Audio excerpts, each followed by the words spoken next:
Hello, guys, and welcome back to another exciting episode of Grammar with Sri. I'm Sri Hari from Genesis Training. Let's see what we have in store for you today.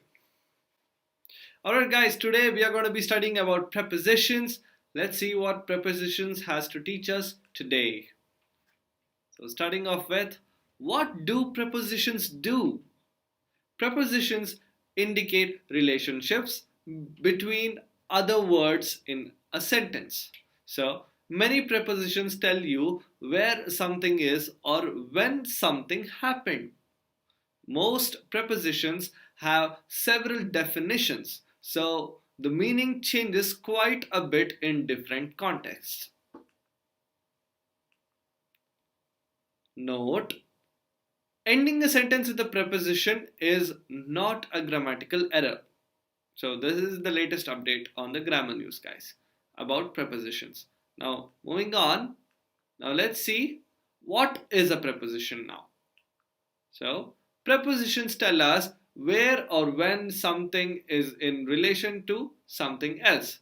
Prepositions often tell us where one noun is in relation to another. So let's see a couple of examples here. The coffee is on the table beside you. So on and beside here are the prepositions, that is telling where the coffee is and where the table is with respect to your position.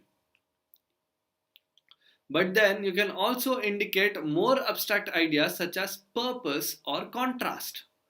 For example, we went for a walk despite the rain. So here for and despite becomes prepositions.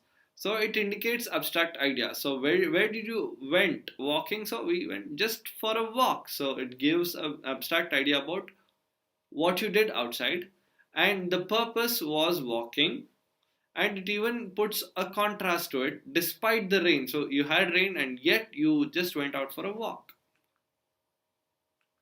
Next, types of prepositions. So prepositions indicate direction, time, location, and spatial relationships. So that is distance, as well as other abstract types of relationships. So direction.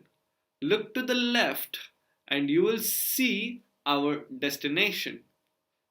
Time. We have been working since morning. Location. We saw a movie at the theater.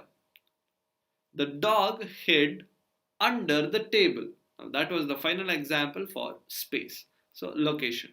So under, so that's a place under the table, under the tree.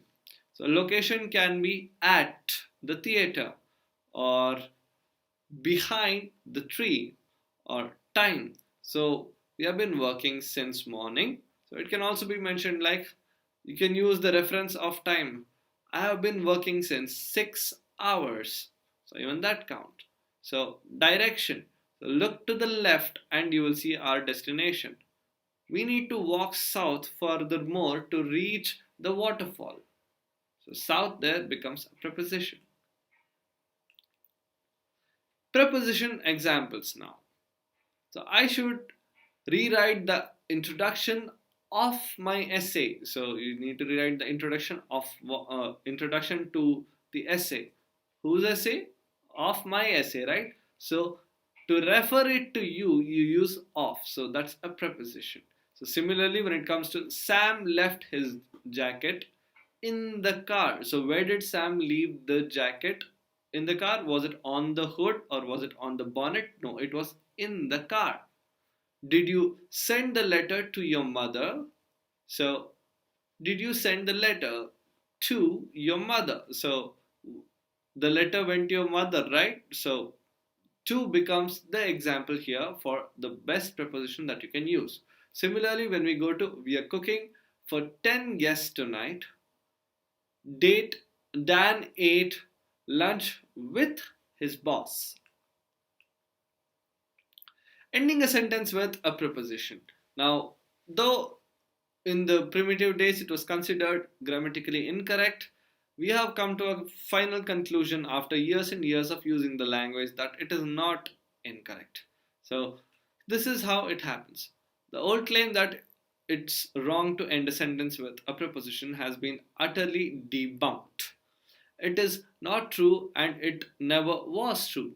Writers who always insist that a preposition cannot end a sentence often end up with stilted and unnatural sentences.